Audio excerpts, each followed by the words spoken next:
신약성경 사도행전 27장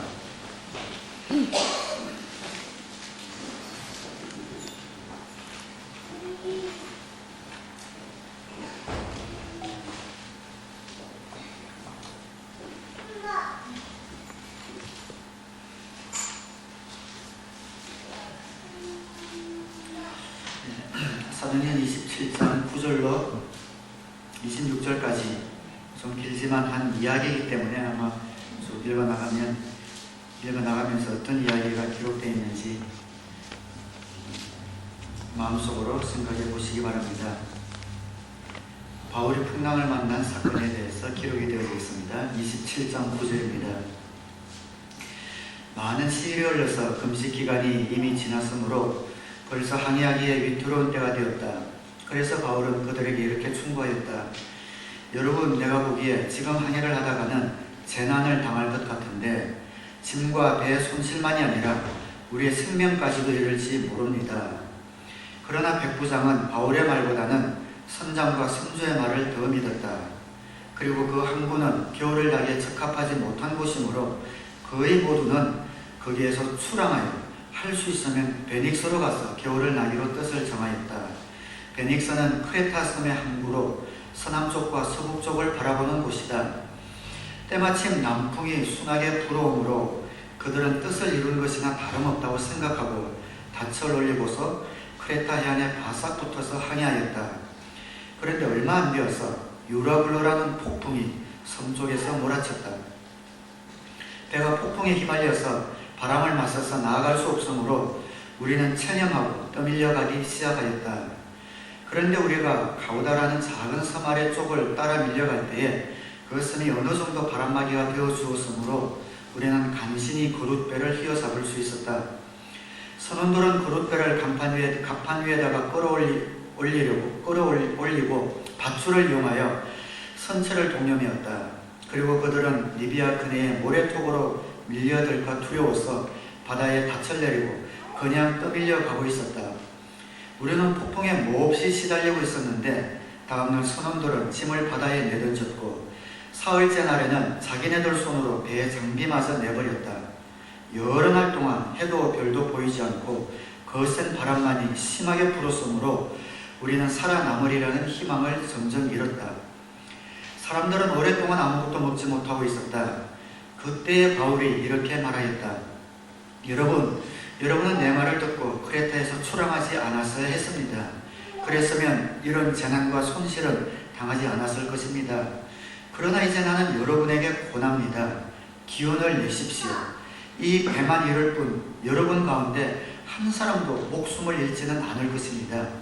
바로 지난밤에 나의 주님이시여 내가 섬기는 분이신 하나님의 천사가 내 곁에 서서 바울아 두려워하지 말아라. 너는 반드시 황제 앞에 서야 한다.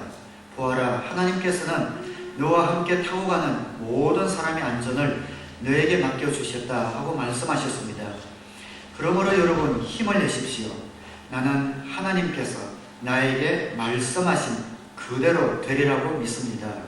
우리는 반드시 어떤 섬으로 밀려가 닿게 될 것입니다. 아멘.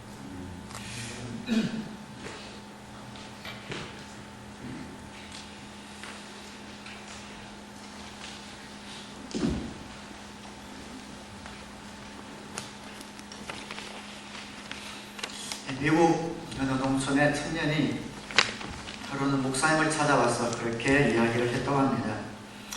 목사님, 하나님이 저를 목회자로 부르신 것 같습니다. 신학교에 가고 싶은데 저에게 추천서를 하나 써주십시오.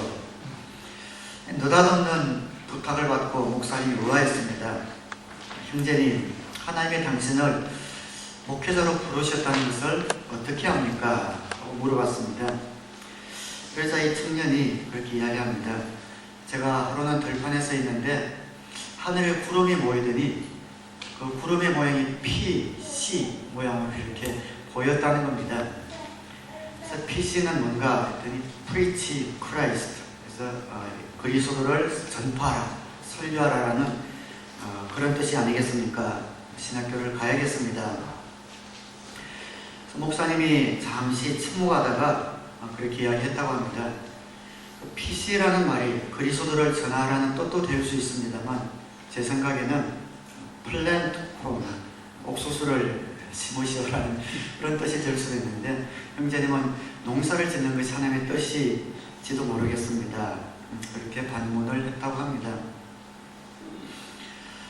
우리가 신앙생활을 하면서 하나님의 인도하심을 받았다, 하나님의 말씀을 받았다라고 생각하다가 지나고 나니 그것이 아니었던 것을 경험해서 좀 당황했던 그런 적이 아마 있을 겁니다.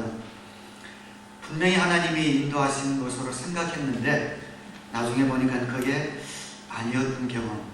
그래서 우리가 하나님의 말씀을 듣고 또 그 말씀을 쫓아가고 인도하심을 받는 것이 조심스러워지기도 합니다. 오래전입니다만 한국에서 있었던 일입니다. 초등학교 다니는 딸의 뱃속에 종양이 생겨서 혹이 생겨서 배가 점점 불러옵니다. 당장 병원에 가서 수술을 해야 하는데 그 부모님이 수술 받는 것을 거부하는 겁니다. 기도하니까 하나님이 이 혹을 떼어주시겠다라는 응답을 받았다는 겁니다.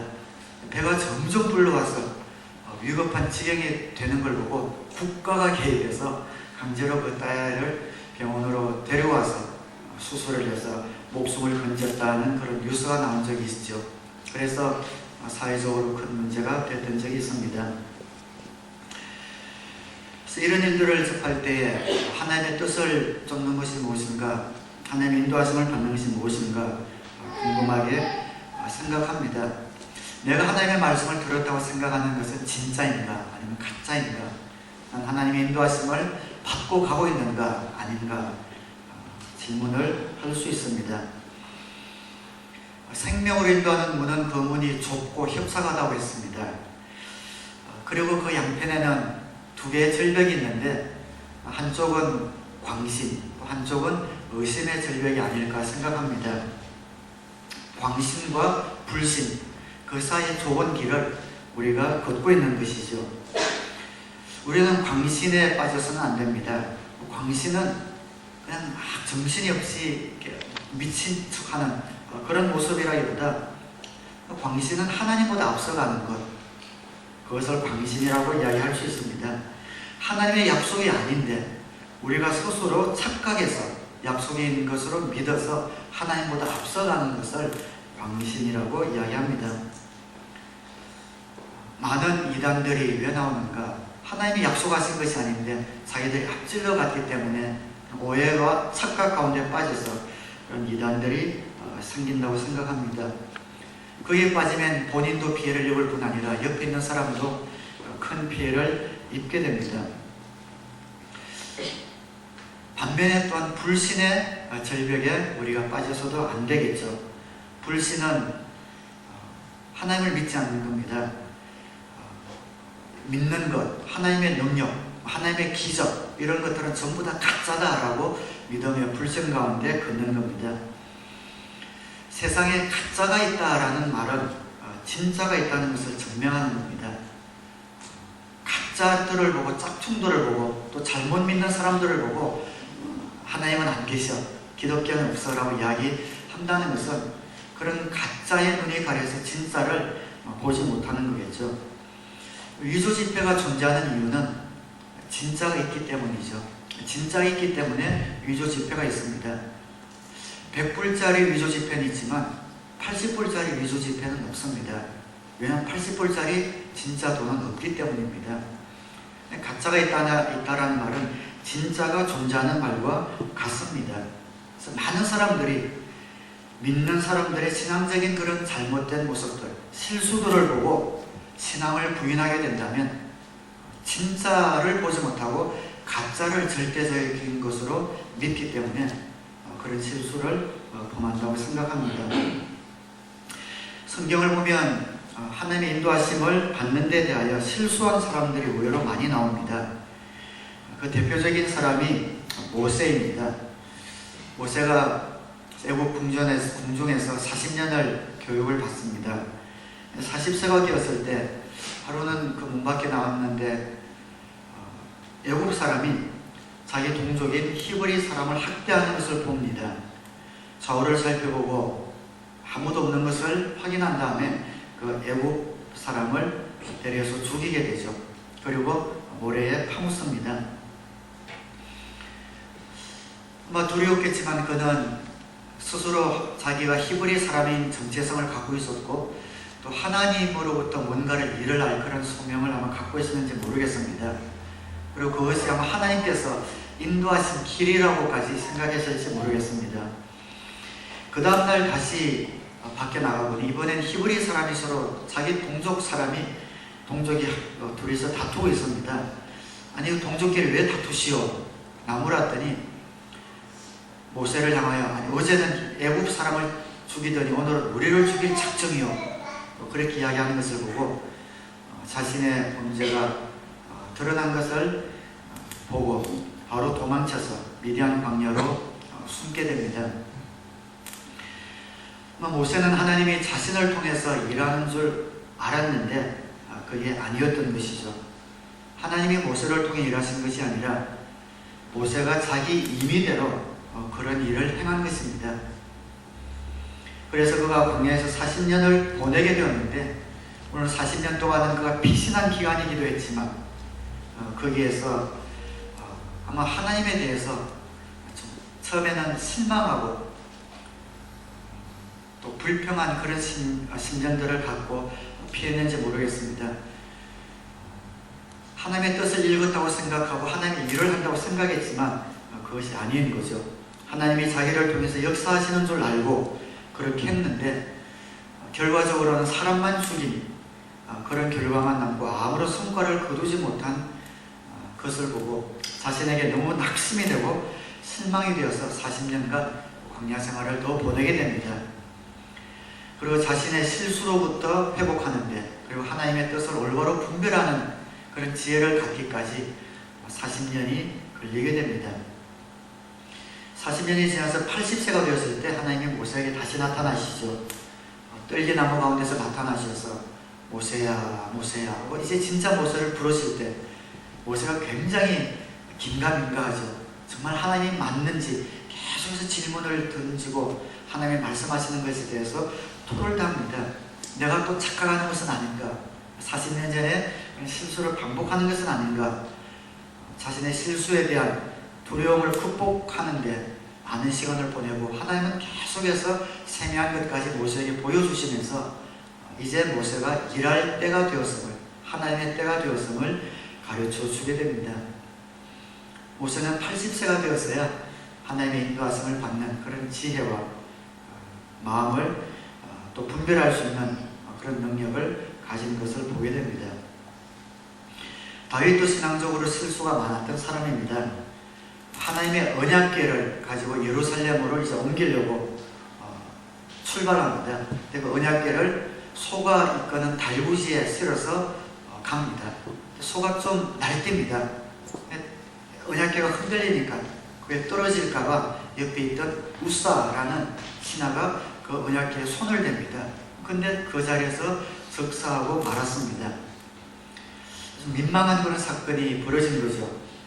다윗은 선한 의도로 이 언약궤가 다른 곳에 있는 것이 마땅하지 않아서 하나님의 성전으로 옮기려고 그 언약궤를 조심해서 옮기고 있는데 그것을 옮기는 과정에 사람이 죽어버리는 애꿎은 사람이 죽어버리는 그런 사건이 일어나니까 속이 상하고 그리고 자칫하면 하나님에 대하여 하나님의 뜻에 대하여 잘못 읽고 또 시험 들 수 있는 그런 형편 가운데 들게 됩니다. 그런데 다윗은 거기에서 실망하거나 하나님을 의심하지 않고 모세의 율법책을 다시 살펴봅니다. 그리고 거기에 보니 하나님의 언약궤는 그 옆에 고리에 봉을 끼워서 제사장들이 언약궤를 어깨에 메고 옮겨야 된다는 것을 발견하게 됩니다. 내가 잘못했구나. 그 규례를 잘못 읽었구나. 이렇게 해야 되는구나 하고 올바른 방법으로 다시 그 언약궤를 예루살렘으로 옮겨왔을 때 그때 비로소 하나님께서 기뻐하시고 복을 주신 것을 보게 됩니다. 우리는 선한 동기로 하나님의 뜻이다 라고 일을 하지만 우리의 선한 동기가 반드시 성공을 보장해 주는 것이 아닌 것을 성경을 통해서 보게 됩니다. 선한 동기가 필요합니다. 선한 동기에서 출발해야 합니다. 그러나 우리의 선한 동기가 방법도 옳아야 되고 하나님의 시간과 맞아야 하며 또 하나님이 기뻐하실 때 그때 비로소 우리는 하나님의 인도하심을 받게 됩니다. 모든 것이 맞아서 떨어져야 되지 내 의지만 가지고 내 열심만 가지고 앞서갈 때는 하나님의 인도하심을 받지 못하는 경우를 우리가 보게 됩니다.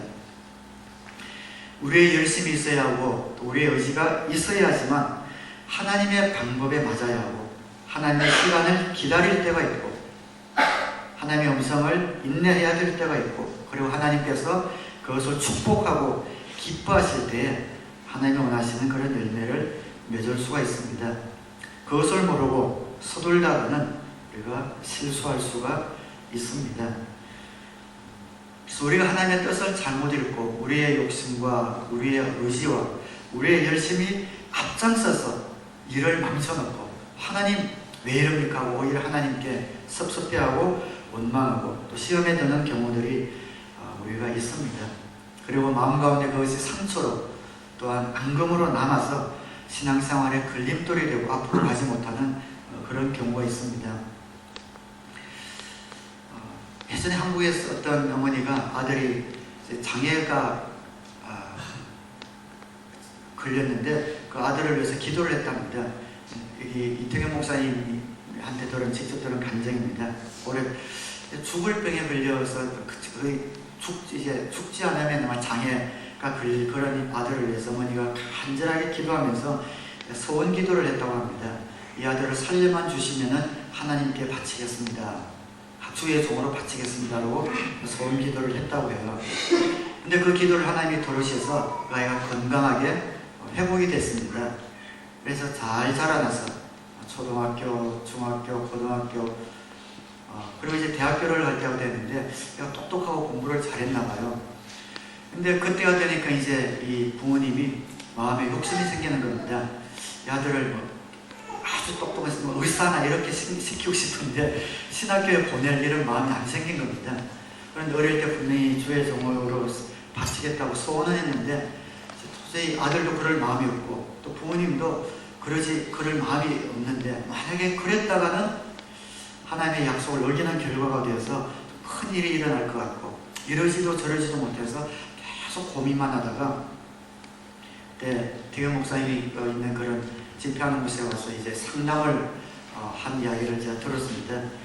그래서 이태원 목사님이 이제 그 상담을 하고 기도를 하시는데 하나님께서 그렇게 말씀을 주시더라는 거죠.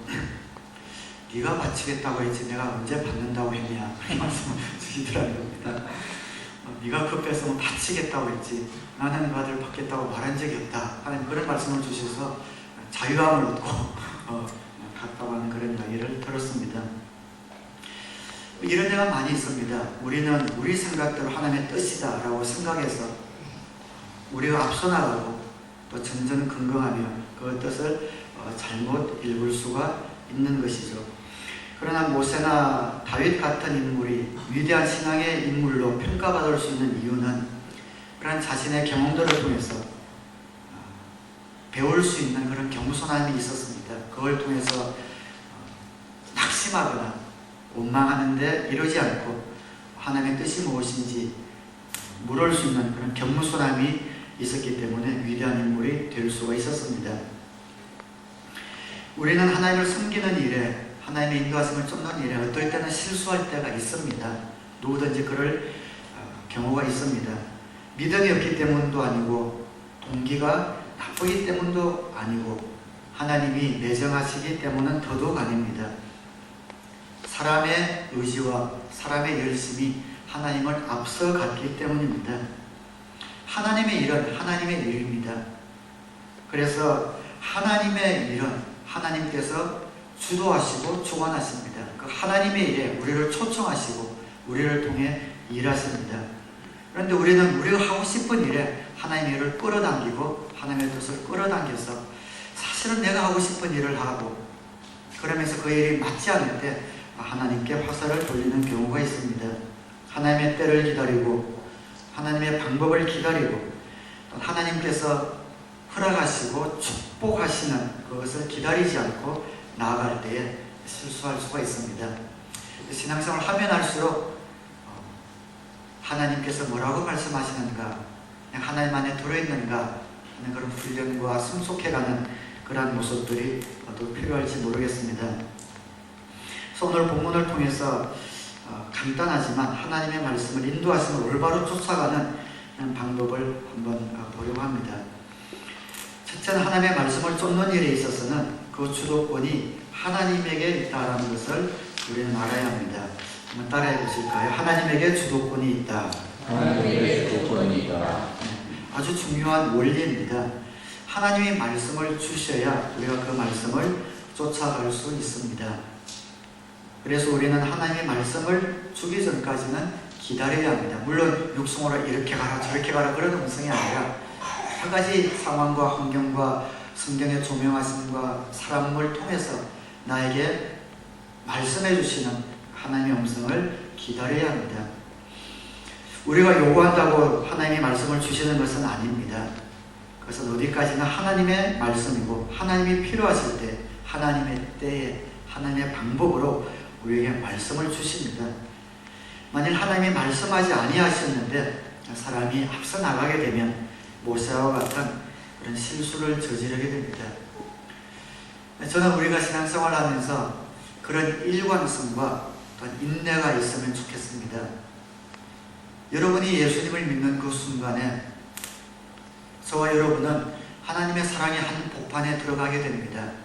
이 세상 그 무엇을 주더라도 바꿀 수 없는 소중한 존재가 됩니다. 우리를 눈동자처럼 아끼고 보호하시는 하나님의 사랑의 심장의 한복판에 있는 아들이요 딸이 됩니다. 하나님의 아들과 딸을 하나님께서 복 주시기 원하시고 또 선한 길로 의로운 길로 인도하시기를 원하십니다. 우리가 잠잠히 하나님의 뜻이 무엇인지 여쭤보고 기다리면 우리에게 말씀하시는 분이 하나님이십니다. 종종 말씀드리지만 그래서 우리는 군대 용어를 빌자면 군대 용어에 그런 용어가 있죠. 별 명이 없는 한 그 자리에 머물러라. 어떤 곳에 주둔하고 있고 또 잠복하고 있을 때에 별 명이 없는 다른 명령이 떨어지기 전에는 거기서 잠복하고 주둔하고 있으라 그렇게 이야기를 하잖아요. 마찬가지입니다. 하나님께서 우리에게 별 명이 없는 한은 내가 이 자리에서 이 자리를 지키면서 충성하고 있는 것이 하나님의 뜻입니다. 지난주에 어떤 목사님과 이제 교제하면서 어떤 목사님이 여기 계셨는데 요즘 잘 안 보이셔요. 그래서 그 목사님 어디 가셨습니까? 물어보니까 미국에서 오랫동안 한국에서 오셔서 민목회를 하셨는데 굉장히 좀 힘드신 것 같아요. 그래서 올해 몇 년간 목회를 하셨는데 교회가 부흥이 되지 않고 오히려 점점 더 적어지고 너무 힘드니까 이제 힘든 가운데 캘거리에서 이제 어디 오라는 초청이 왔다고 해요. 그래서 거기에 가기로 결정을 하고 다 이제 이쪽 교회는 그쪽으로 가기로 결정을 하고 사임을 하고 또 오실 분이 정해지고 캘거리로 가셨는데 가기 며칠 전에 또 캘거리에 그 교회 문제가 생겨가지고 갈 수 없게 생겼다는 겁니다. 거기 가지도 못하고 또 여기 사임을 한 상태로 오기로 되어 있으니까 다시 이쪽으로 들어가지도 못하고 가운데 붕 떠서 그냥 지금 굉장히 어려운 형편에 있다고 말씀하시는데 마음이 좀 안 좋았습니다. 근데 꼭 그 목사님뿐 아니라 보면은 많은 목회자들이 좀 어떨 때는 보면 물론 그 중심은 들어가 보지 않아서 모르지만 종종 보면은 교회가 좀 힘들거나 어려울 때 너무 성급하게 결정을 내리는 바람에 오히려 더 힘든 경우들을 봅니다. 제가 이전에 뉴욕 필라델피아 지역에 집회 왔을 때 그때 이제 목자 문여 수련회를 할 때 5교회 그 부분인 4교회가 한꺼번에 모여서 연합 목자 수련회를 인도한 적이 있습니다. 그때 인도했는데 그 말씀 가운데 이런 비슷한 말씀을 제가 전했던 것 같아요. 근데 목자 문여가 아니라 거기 오셔서 한 목사님이 오히려 굉장히 큰 은혜를 받고 저한테 와서 목사님들끼리 나눌 때 그런 말씀을 하셔요. 가정교회로 전환하면서 좀 힘들어가지고 지금 계속 어디를 갈 생각만 하고 있었던 겁니다. 그런데 별 명이 없는 한 지금 있는 그 자리에 충성하는 것이 하나님의 뜻이다라는 말이 하나님께서 자신에게 주신 말씀으로 와닿았다 하면서 이제 그 말씀 붙들고 버티겠다 이런 말씀을 하는 것을 들었습니다. 어떤 어려움이 다가오고 힘든 일이 다가올 때 하나님께서 뭐라고 말씀하시는가 그 말씀을 들을 때까지 그곳에서 기다릴 수 있는 믿음이 있어야 합니다. 상황에 조건에 환경에 흔들려서 우리가 쉽게 결정하다가는 하나님의 뜻을 잘못 읽을 수가 있습니다. 그래서 하나님께서 쓰시는 사람은 끈기가 있는 사람인 것 같아요. 인내가 있는 사람, 한 군데서 충성할 수 있는 사람, 하나님이 말씀하시면 옮길 수 있고 하나님이 말씀하시면 멈출 수 있는 사람, 그런 사람을 하나님께서 편하게 사용하시는 것 같습니다.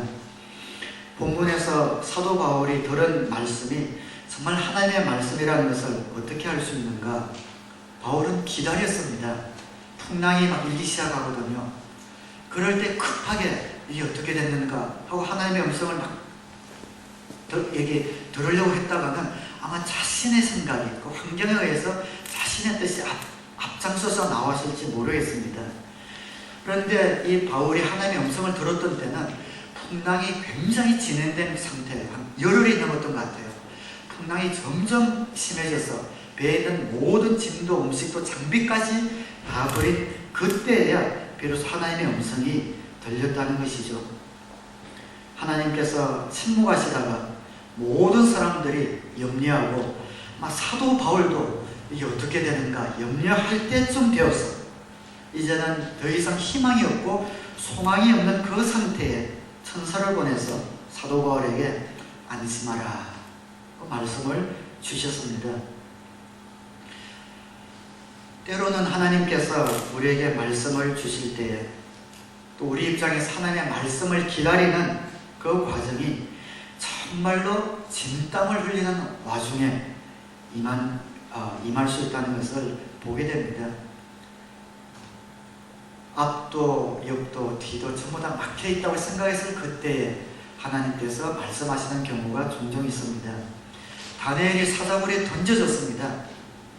이제는 하나님께서 그를 건져주실지 아니면 사자들의 아침 식사가 될지 절제절명의 순간 그 순간에 하나님께서 다니엘을 건져주시고 있습니다.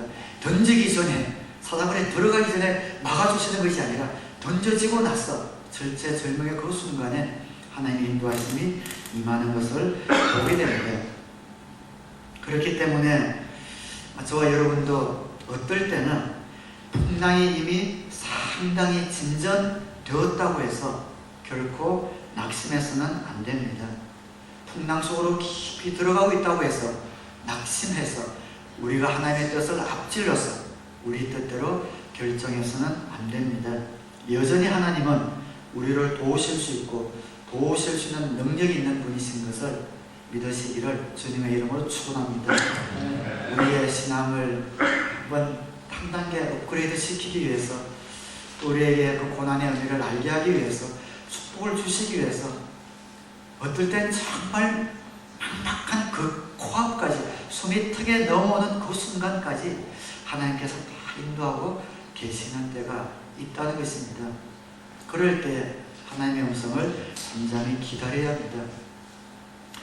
저가 기뻐가지만 하나님의 은혜는 더해가고 이 세상에 악이 기뻐가지만 하나님의 능력은 더해갑니다. 더 커져갑니다. 우리에게 점점 어려운 순간이 오지만 그 터널 가운데서 밝은 빛을 준비하고 계시는 하나님의 인도하심을 기다릴 줄 알아야 합니다. 하나님의 말씀을 쫓는 일에 있어서 주도권은 하나님에게 있습니다. 환경에 있지도 않고 내 마음 상태에 있지 않고 하나님에게 있습니다. 하나님을 의지하는 그런 마음을 첫 번째 가져야 합니다. 두 번째 한번 따라하시겠습니다. 욕심을 경계한다. 욕심을 경계한다. 욕심이 사람을 미혹시켜서 하나님의 뜻을 잘못 읽게 만듭니다.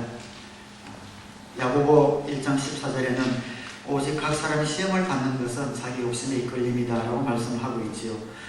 이 욕심은 물질적인 욕심일 수도 있고 세상적인 욕심일 수도 있고 또 성공하고 싶은 욕심일 수도 있고 인정받고 싶은 욕심일 수도 있습니다. 그리고 영적인 욕심이 될 수도 있습니다. 그 욕심 때문에, 내 이기심 때문에 하나님의 뜻을 앞질러 갈 수가 있습니다. 나는 믿음이 좋아, 나는 신령해, 이러한 것도 영적인 욕심이 될 수가 있습니다. 어떤 유의 욕심이라도 그 욕심은 사람을 미혹시킬 수가 있습니다.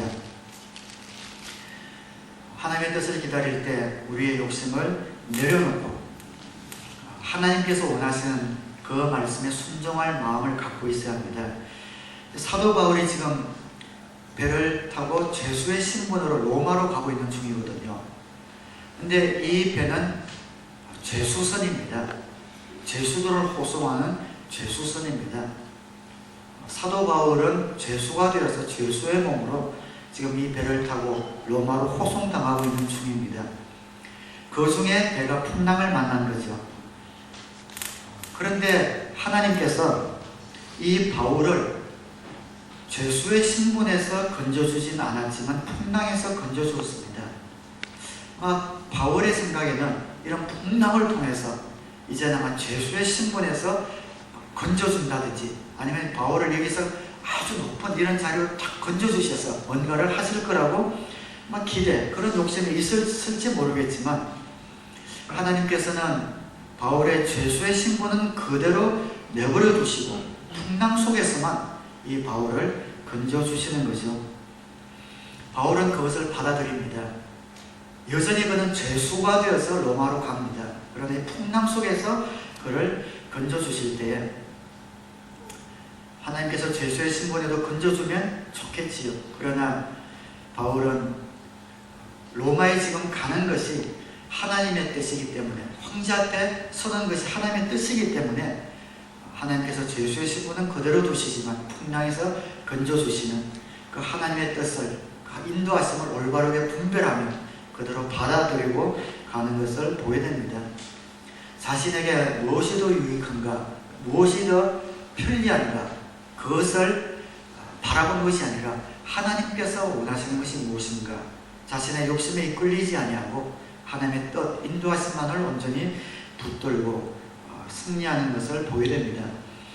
하나님의 뜻을 올바르게 받기 위해서 세 번째는 일단 우리가 하나님의 말씀을 받은 다음에, 인도하심을 받은 다음에는 우리는 우리의 입으로 그것을 시인해야 합니다. 한번 따라하시겠습니다. 입으로 시인한다. 하나님께서 우리를 인도하여 주셔서 하나님 인도하심을 받았을 때 우리의 입으로 시인할 때, 그럴 때 능력이 나타납니다. 이게 하나님의 뜻이구나, 하나님께서 이렇게 인도하셨구나 할 때는 그것을 담대하게 우리의 입으로 시인할 수 있어야 합니다. 사도 바울이 타고 있는 이 배에는 크리스찬이 한 명도 없습니다. 예수님을 믿는 크리스찬은 사도 바울 한 명밖에 없습니다. 사람들은 이 사도 바울이 목사인지 사도인지 크리스찬인지 아무도 모릅니다. 그리고 관심도 없습니다. 바울에 대해서 관심도 없을 뿐더러 바울의 신앙에 대해서도 알려고 하지도 않습니다. 그러니 바울이 하는 말을 들으려고 하는 사람이 어디 있겠습니까? 죄수가 되어서 가는 한낱 죄수의 말을 들으려고 하는 사람은 아무도 없습니다.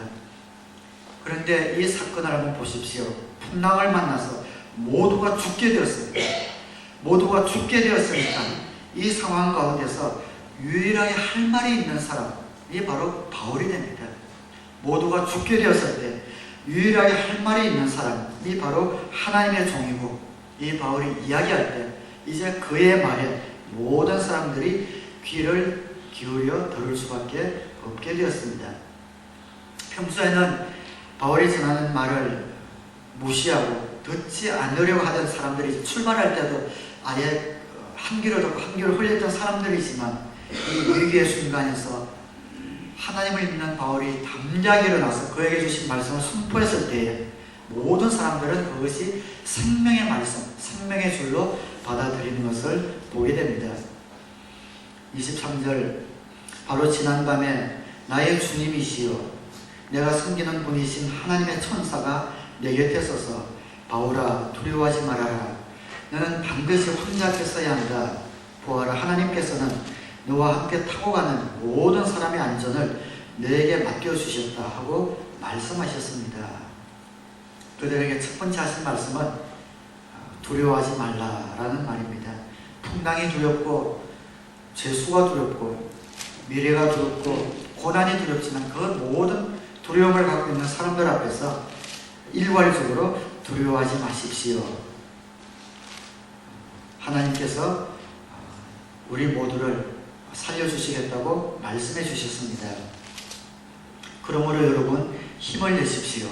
나는 하나님께서 나에게 말씀하신 그대로 되리라고 믿습니다. 그래 한번 뒤에 있는 분들 한번 합독 한번 해볼까요? 나는 시작. 나는 하나님께서 나에게 말씀하신 그대로 되리라고 믿습니다. 믿음의 고백을 하고 있습니다. 하나님께서 나에게 말씀하신 그대로 되리라고 믿습니다. 출발하기 전부터 하나님께서 나를 로마의 황제 앞에 세우겠다고 약속하셨고 어젯밤에 또한 말씀하신 그대로 나는 되리라고 믿습니다. 그 일이 되기 위해서는 이 배는 안전해야 합니다. 나는 이것을 믿고 이것을 의지합니다. 그 모든 두려움에 떨고 있는 사람들 앞에서 시인하고 또 선포하고 있습니다. 바울의 이 믿음을 고백할 때 그 바울의 고백은 바울 자신에게만 힘이 되는 것이 아니라 그 말씀을 듣는 모든 사람들에게 힘이 되고 능력과 위로와 소망을 주고 있습니다. 하나님께서 여러분들을 이끄시고 또 인도하시고 또 그냥 기도에 응답을 주시고 또 함께 동행하시는 것을 느끼게 해주셨다면 우리는 우리의 입으로 고백해야 합니다. 가장 좋은 장소는 여러분 목장이죠.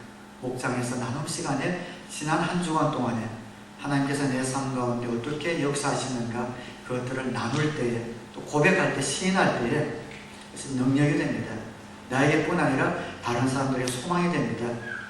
우리에게 있는 간정은 하나님 앞에서 하나님을 자랑하는 겁니다. 시인하고 선포하고 간정해야 합니다.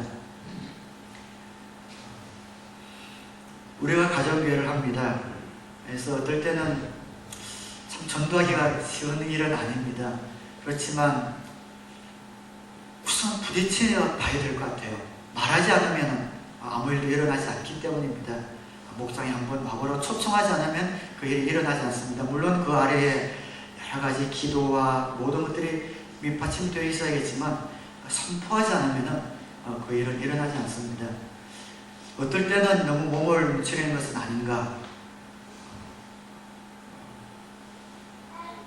혹시 저 사람이 나를 어떻게 생각할까라는 그런 시선 때문에 움츠러드는 건 아닌가 그런 생각도 해봅니다. 선포하고 시인하고 고백해야 합니다. 부딪혀 보아야 합니다. 요즘 그런 생각이 듭니다.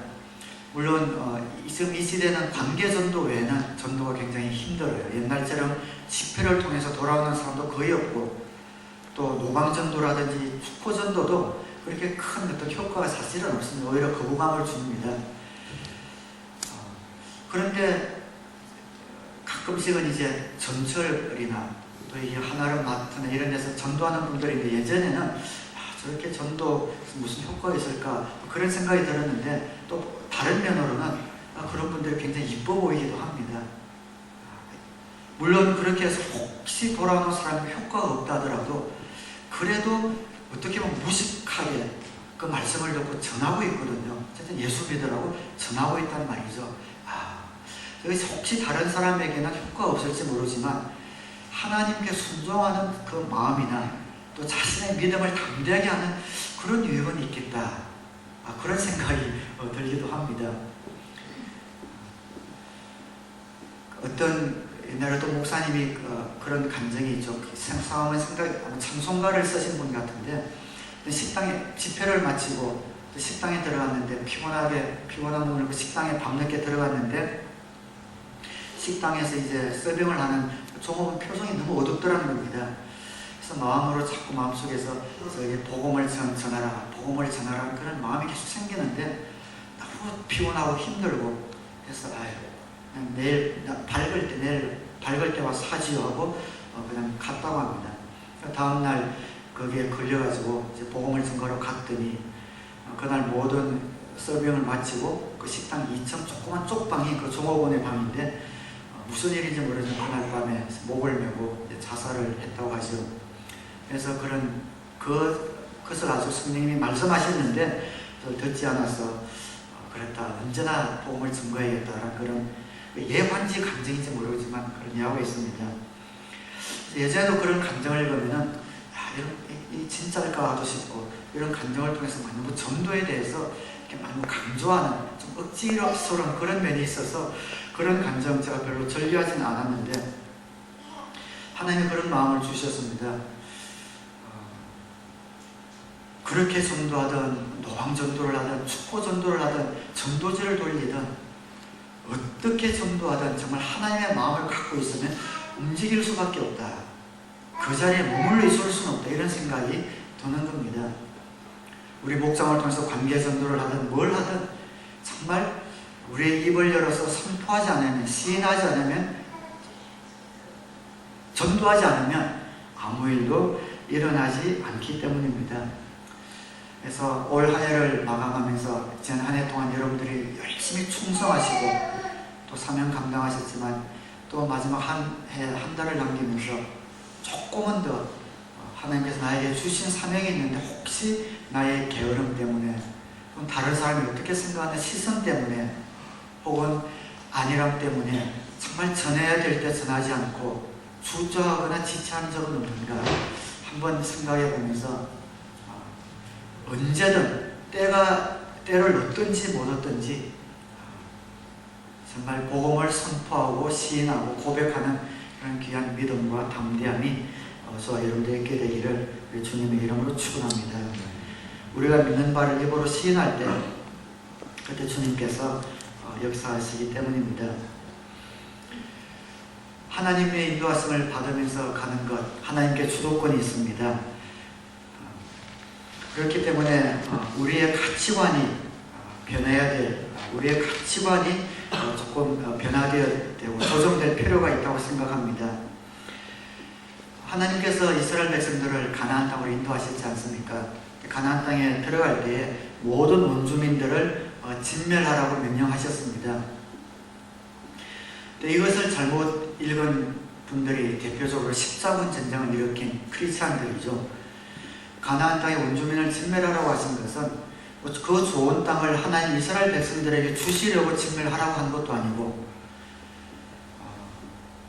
또 그들을 그렇게 해서 그렇게 진멸하라고 한 것이 아니라 옛날부터 아브라함 때부터 가나안 땅을 하나님께서 이스라엘 백성들에게 주겠다고 약속하셨기 때문에 들어간 거고 그런 원주민들이 진멸된 것은 하나님께서 몇백 년 동안 참고 참으신 겁니다.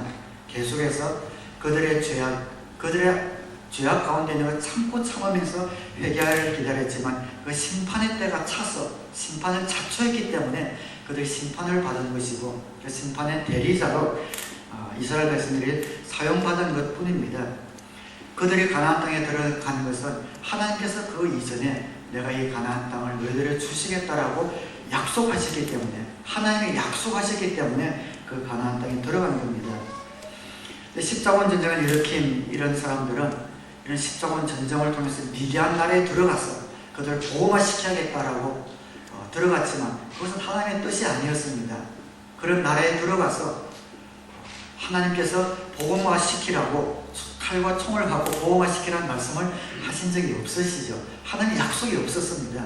그럼에도 불구하고 그들의 열심과 의지 혹은 욕심이 앞장서서 그런 나라에 들어갔을 때 영국의 지배를 받은 인도, 네덜란드의 지배를 받은 인도네시아 그런 나라 보면은 전부 다 크리스찬에서 멀어졌습니다. 미국과 캐나다의 침략을 받은 원주민들 성령이라면 일을 하는 그런 감정 가운데 빠져들어간 것을 보게 됩니다. 내가 예수님을 믿었다는 것이 어떤 권세와 힘을 가지고 이 세상에서 다른 사람을 굴복시키는 것이라고 잘못 읽었을 때 역사적으로 큰 오점을 남기게 되었습니다. 우리도 그런 실수를 혹시 저지를 수가 있습니다. 예수 믿는 것이 무엇인가? 어쨌든 성공하고 내가 잘 되어서 뭔가 보여주는 것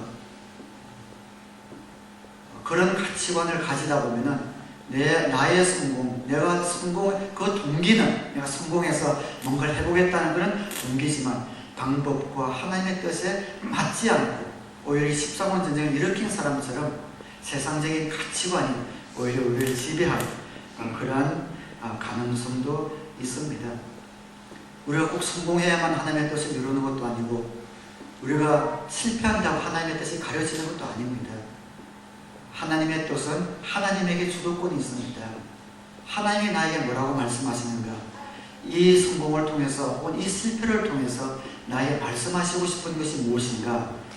거기에 귀를 기울여야 합니다. 그 반대도 있겠죠.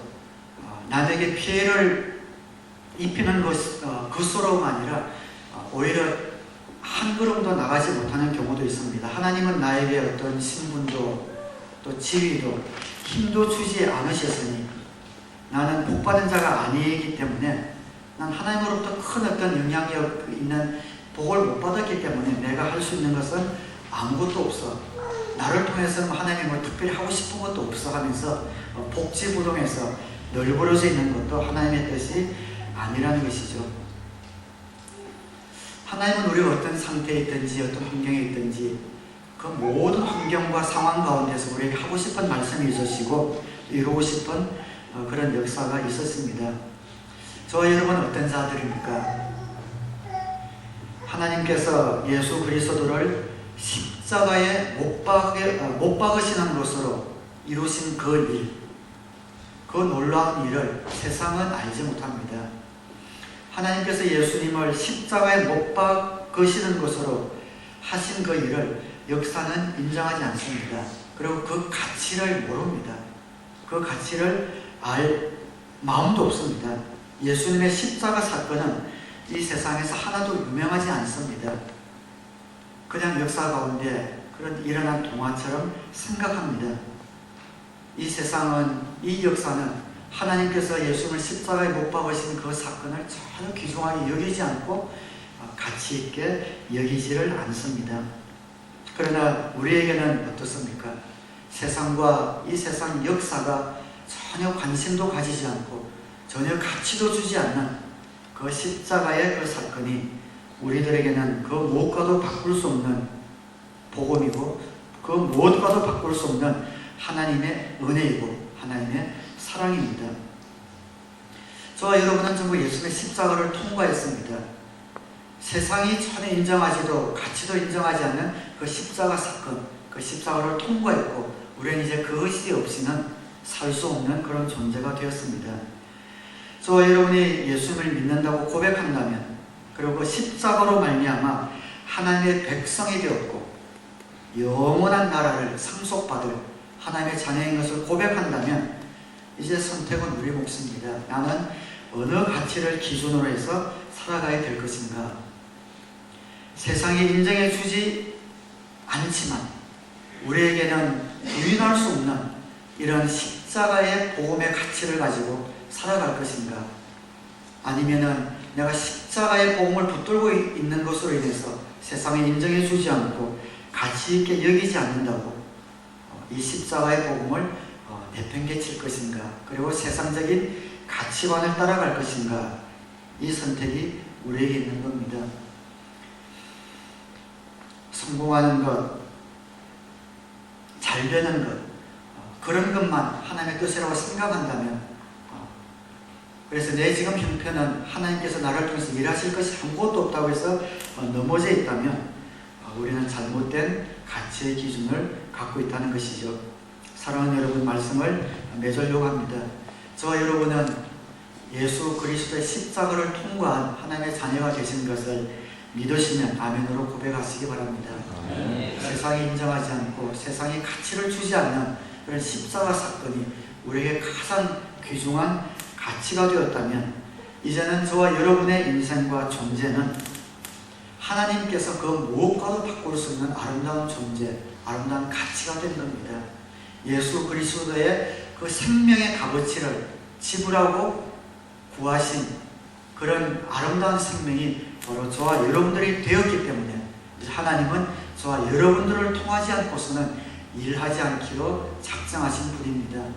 세상의 그 어떤 유명함과 재물과 권세를 통해서 일하지 아니하시고 우리 한 명 한 명을 통해서 일하시기로 결단하시고 작정하셔서 우리가 갖고 있는 것이 무엇이든 그 자리에서 하나님의 음성을 듣기를 기다리고 인내할 때에 우리를 빚으시고 훈련시키셔서 우리를 통해 일하시기로 주님께서 결심하신 겁니다.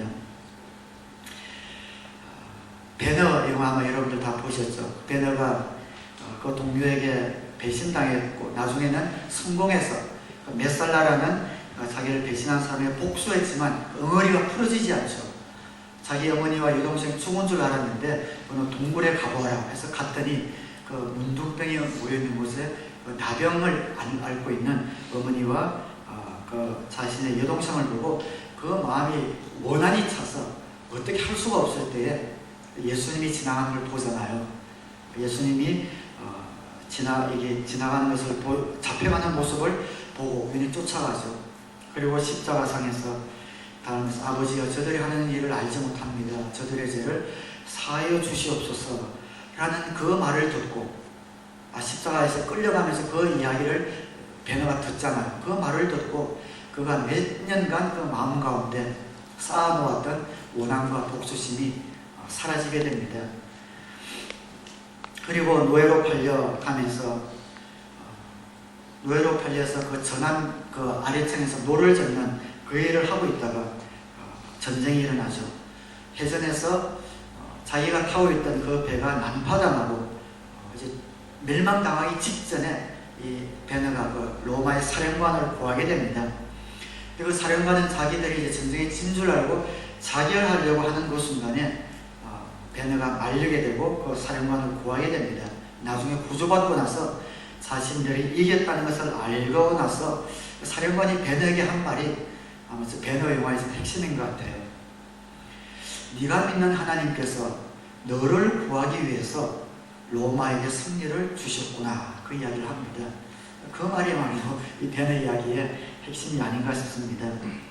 바울을 구하기 위해서 그 죄수선에 탄 모든 사람들을 구원하셨듯이 베너를 구하기 위해서 로마에게 승리를 주셨듯이 하나님께서는 우리를 통해서 하나님의 역사를 이루어 갔습니다.